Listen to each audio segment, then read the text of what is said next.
বিমান ভাড়া কমিয়ে আগামী 2027 সালে হজ প্যাকেজ ঘোষণা করেছে সরকার। মঙ্গলবার সচিবালয়ে ধর্ম বিষয়ক মন্ত্রণালয়ের সম্মেলন কক্ষে এক প্রেস ব্রিফিংয়ে ধর্মমন্ত্রী কাজী শাহ মোফাজ্জল হোসেন এ প্যাকেজ ঘোষণা করেন। ধর্মমন্ত্রী জানান, হজ ফ্লাইটের বিমান ভাড়া গত বছরের তুলনায় 24,830 টাকা কমিয়ে 1,30,000 টাকা নির্ধারণ করা হয়েছে। সরকারি ব্যবস্থাপনায় এবার দুটি হজ প্যাকেজ ঘোষণা করা হয়েছে। হজ প্যাকেজ একের খরচ 6,15,263 টাকা।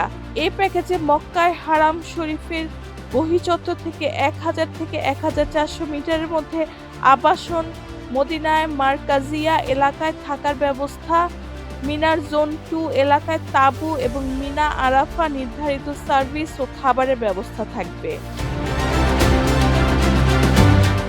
অন্যদিকে সাশ্রয়ী হজ প্যাকেজ 2 এর খরচ 5,05,648 টাকা। এতে মক্কায় হারাম শরীফ থেকে 2 থেকে 3 কিলোমিটারের মধ্যে এবং মদিনা মসজিদে নববী থেকে 800 মিটারের মধ্যে আবাসনের ব্যবস্থা করা হবে। মিনার জোন 5 এলাকায় তাঁবু ও নির্ধারিত সার্ভিস দেওয়া হবে।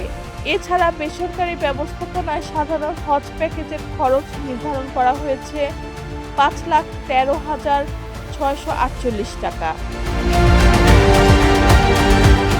ধর্মমন্ত্রী বলেন, সাশ্রয়ী ও সহজলভ্য হজ ব্যবস্থাপনার লক্ষ্যেই বিমান ভাড়া কমানোর উদ্যোগ নেওয়া হয়েছে।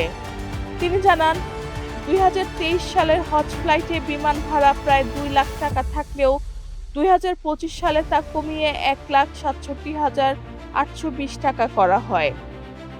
এবার আরও কমিয়ে নির্ধারণ করা হয়েছে 1,30,000 টাকা। রেহানা বেগম, প্রজন্ম 24।